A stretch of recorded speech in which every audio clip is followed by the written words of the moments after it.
श्री शिवाय नमस्तुभयम मित्रों, हर हर महादेव। आप सभी का स्वागत है हमारी YouTube चैनल शिव पुराण ज्ञान में। हमारी चैनल पर श्री पंडित प्रदीप मिश्रा जी द्वारा बताए गए सभी अचूक उपाय बताए जाते हैं। सही जानकारी के लिए हमारी चैनल को अवश्य सब्सक्राइब करें। दिए में जो फूल बत्ती लगती है, गोल बत्ती लगती है, गोल वाली, ये बत्ती हमेशा कोई विष्णु भगवान की पूजन कर रहे हो, शिव जी की पूजन कर रहे हो, कोई अन्य देवता का अगर आप स्मरण कर रहे हो तो गोल बत्ती लगाई जाती है। भगवान के मंदिर में पूजन कर रहे हो तो गोल बत्ती लगाएं। लंबी बत्ती, लंबी वाली जो बत्ती होती है, लक्ष्मी की पूजन में, देवी पूजन में, जितनी भी माताओं की आप पूजन करोगे, जितनी भी देवियों का आप स्मरण करोगे, उसमें लंबी बत्ती का प्रमाण है।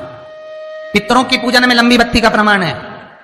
पितरों को कभी गोल बत्ती नहीं लगती। आप मटके के पास में, परिंदे के पास में, जल के पात्र के पास में कोई भी अगर दिया लगाएंगे तो वहां गोल बत्ती रखकर लगाएंगे तो घर में लक्ष्मी नहीं टिकेगी। कई लोग कहते हैं कि परिंदे के पास, मटके के पास में, पानी के स्रोत के पास में जहां जल भरते हैं, हंडा रखते हैं, टंकी रखते हैं, वहां पर मटके के पास बत्ती लगाओ, दिया लगाओ, पितर शांत रहेंगे। तो पितरों को शांत करो, मना नहीं है, पर दिया लगाने का नियम है कि पितरों को अगर आप दिया लगा रही हो मटके के पास, परिंदे के पास, या अमावस्या के दिन पितरों के लिए अगर दीप लगा रही हो तो गोल बत्ती अगर लगाओगी तो कार्य कभी सफल नहीं होगा। धन आएगा जाएगा, टिकेगा नहीं। इसलिए पितरों के लिए अगर दिया लगाना है, पूर्वजों के लिए दिया लगाना है, पितरों के लिए अगर दीप लगाना है तो लंबी बत्ती लगाइए। लंबी बत्ती महाराज, लंबी बत्ती का प्रमाण हमारे यहां शास्त्र का, गोल बत्ती का प्रमाण। और सुंदर चरित्र कहा, यदि आपके जीवन में बहुत ज्यादा लक्ष्मी से तकलीफ है, कष्ट बहुत ज्यादा है, या इसलिए शायद कहा जाता है कि भगवान को सर्वश्रेष्ठ कौन सा चंदन अच्छा लगता है। आपको पहले भी कथा में कहा, आगरा की कथा अगर किसी ने सुनी होगी तो उसमें वर्णन किया। भगवान को सर्वश्रेष्ठ चंदन कौन सा, भगवान को सर्वश्रेष्ठ चंदन कौन सा प्रिय है, वो कौन सा चंदन है जो भगवान विष्णु को लगाएं, राम को लगाएं, कृष्ण को लगाएं, वो कौन सा चंदन है जो श्री हरि को लगाया जाए। तो जीते जी भगवान विष्णु एक बार गले लगाते हैं, उसको कहते हैं हरि चंदन। कौन सा चंदन है? हरि चंदन। हरि चंदन बाजार में नहीं मिलेगा, हरि चंदन आपको बनाना पड़ेगा। कैसे बनाना है? तुलसी जब सूख जाए उसकी जड़ को निकाल लिया जाए, वो जड़ को पानी में धो लिया जाए, धोने के बाद उसको सिलवट्टे पर, पत्थर पर घिसा जाए, और घिसकर उसमें थोड़ा सा कुंकू, रोली डालकर तैयार कर कर जो भगवान विष्णु के मस्तक पर, कृष्ण राम के मस्तक पर लगा देते हैं, और उसकी एक बिंदी अपने हृदय पे लगा लेते हैं। जीते जी भगवान एक बार उसको गले लगाते ही हैं। हरि चंदन प्रियता। जैसे शिव महापुराण में रुद्र चंदन का भाव है, शिव महापुराण में रुद्र चंदन का प्रमाण दिया जाता है। अगर आपने लिंग पुराण पढ़ी हो तो उसका 5वां स्कंद अवश्य पढ़िएगा महाराज, और शिव महापुराण अगर पढ़ रहे हो तो उसका कुमार खंड पढ़िएगा, जिसमें रुद्र चंदन का प्रमाण है। रुद्र चंदन कैसा? रुद्र चंदन का प्रमाण कैसा? तो महाराज कहा, चंदन घिसकर, पीला चंदन घिसकर उस चंदन को 3 मुखी रुद्राक्ष पर लपेट लिया जाता है। 3 मुखी रुद्राक्ष पर उस चंदन को लपेटा जाता है। लपेटोगे, उसके बाद उसको ऐसा गोल करोगे तो एकदम चिकना हो जाए, एकदम चिकना, ठीक है, एकदम चिकना हो जाए। और उस चंदन को आप शिवरात्रि के दिन, और कोई से भी महीने की शिवरात्रि, किसी भी महीने की हो, सब फलदायी होती है। अगर आप पंचांग में देखेंगे तो शिवरात्रि लिखी हुई आती है, हर महीने शिवरात्रि पड़ती है। किसी भी महीने की शिवरात्रि पर रुद्र चंदन, अर्थात जो चंदन का आपने 3 मुखी रुद्राक्ष में लेपन करा है, उसका गोला बनाया है, वो चंदन अच्छा मोटा मोटा कर लेना, अच्छा बढ़िया, ऐसा नहीं थोड़ा बहुत ही लगा, पूरा रुद्राक्ष दिखना नहीं चाहिए। पूरा लपेट कर उसको शंकर के शिवलिंग पर ले जाकर रख दीजिए, और फिर धीरे धीरे शंकर भगवान का जल अभिषेक करना प्रारंभ कर दीजिए। वो चंदन पूरा धीरे धीरे शंकर के शिवलिंग पर डलना चाहिए। शंकर के मूल मंत्र श्री शिवाय नमस्तुभ्यम का जाप करिए। यह कहलाता है रुद्र चंदन। इस चंदन के अभिषेक से महाराज जो काम नहीं होता, आप कर कर उस कार्य को प्राप्त कर सकते, सिद्ध कर सकते। रुद्र चंदन, हरि चंदन, रुद्र चंदन, ये वो चंदन है जो जीवन का सुख प्रदान करने वाले, हरि तत्व देने। मंगल है, राहु है, केतु है, दशा बेकार चल रही है, लक्ष्मी नहीं आ रही, कष्ट बहुत है, फैक्ट्रियां नहीं चल रही, कहीं मत जाओ, मेरे शिव की शरण में जाकर एक बार शिव महापुराण को पूरी सुनो।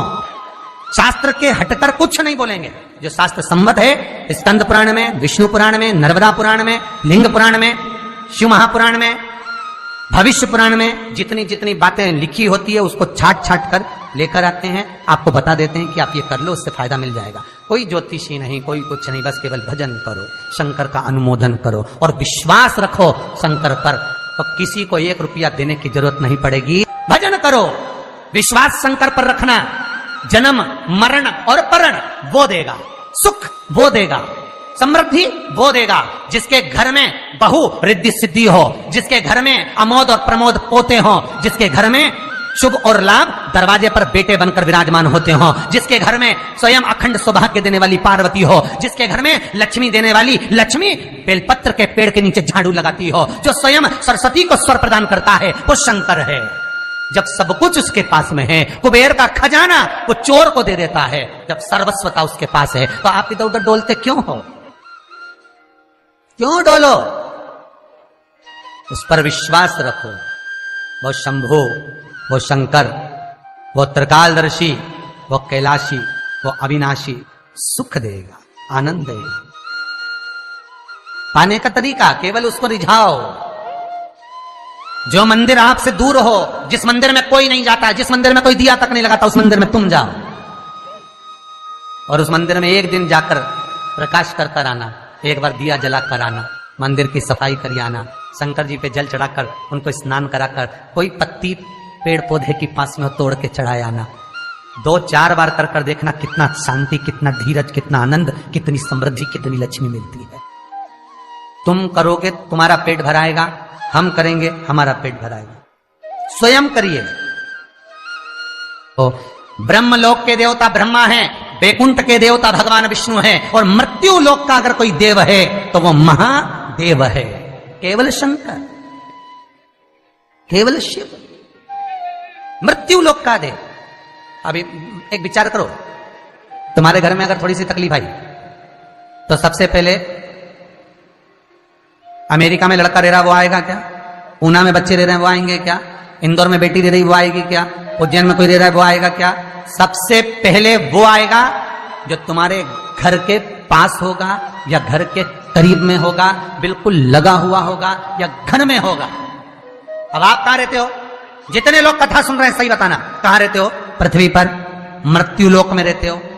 और पुकार किसको रहे हो? ब्रह्मलोक में। पुकार किसको रहे हो? वैकुंठ लोक में। पुकार किसको रहे हो? इंद्रलोक में। और जो घर के घर में रह रहा है, जो तुम्हारे पास में रह रहा है, जो मृत्यु लोक में रह रहा है, उसको तो बुला ही नहीं रहा। कई लोग कहते हैं मृत्यु लोक, कई लोगों की आदत है पड़ोसन को तो खूब चाय पिलाएंगे, पड़ोसन की काकी के तो खूब पांव पड़ेंगे, पड़ोसन को तो चाय भी पिलाएंगे ना, इतना घूंघट रही ना, धोख भी लगाएंगे, पड़ोसन को तो खूब प्रणाम करे, पड़ोसन को तो खूब नमन करे, पड़ोस की काकी के ना, मौसी के ना, चाची के ना, इनके ना उनके। और घर की सास को तो कभी पाँव नहीं पड़े, 30 त्योहार पे भी बस यही हाल है। जितना पड़ोसी है नहीं, जितना देवी देवता सबके तो धोख लगा, सबके ने प्रणाम करे। और जो सास घर में बैठी है, महादेव जो मृत्यु लोक का देव है, इसके तो प्रणाम ही नहीं करे। तो किसी ने शंकर भगवान से पूछा, भोलेनाथ सब भगवान इधर, ये देवता का नाम, वो देवता का नाम, वो देवी का नाम, वो देवता का नाम सब ले, और तुमको तो कोई पूछे ही नहीं। शंकर भगवान बोले, भले नहीं पूछे, मरने के बाद तो मेरे पास ही आएगा। मेरे ससुर ने मुझे श्राप दिया है, दक्ष प्रजापति ने, शंकर मैं तुझे श्राप देता हूं कि तू शमशान में निवास करेगा। शंकर भगवान कह रहे मैं तो शमशान में रह रहा हूं, जीते जी नहीं आएगा तो मरने के बाद तो आएगा। बापड़ा ऐसी गीली लकड़ी में जलाऊंगा, 3 दिन ठंडा नहीं करने दूंगा। हाँ मेरे पास, कब बताऊं तेरे। और तुम देखना 3 दिन तक ठंडा नहीं हो, पानी डाल डाल के ठंडा करना पड़े, जब जाके रात में से वो हड्डियां बटोरना पड़े। शंकर जी नहीं ठंडा करे, जपा दुनिया को जपा, मुझे भूल गया। जो करीब में है पहले उसको बुलाओ, साथ वो देगा। जो तुम्हारे पास में है पहले उसको बुलाओ, ले जाकर हॉस्पिटल तो छोड़ ही रहेगा। मृत्यु लोक का देव महादेव शंकर है। कष्ट भी हो तो पहले उससे कहो, दुख भी है पहले उससे कहो, रोग भी है पहले उससे कहो, अदालत में केस भी चल रहा है उससे कहो, पेशी करने जा रहे हो पहले उससे कहो, उसको कहो कि मैंने अब तेरे भरोसे पर सब सो। अगर आपको यह वीडियो पसंद आया है तो कृपया वीडियो को लाइक करें, कमेंट करें और हमारी चैनल को सब्सक्राइब करें। श्री शिवाय नमस्तुभ्यम।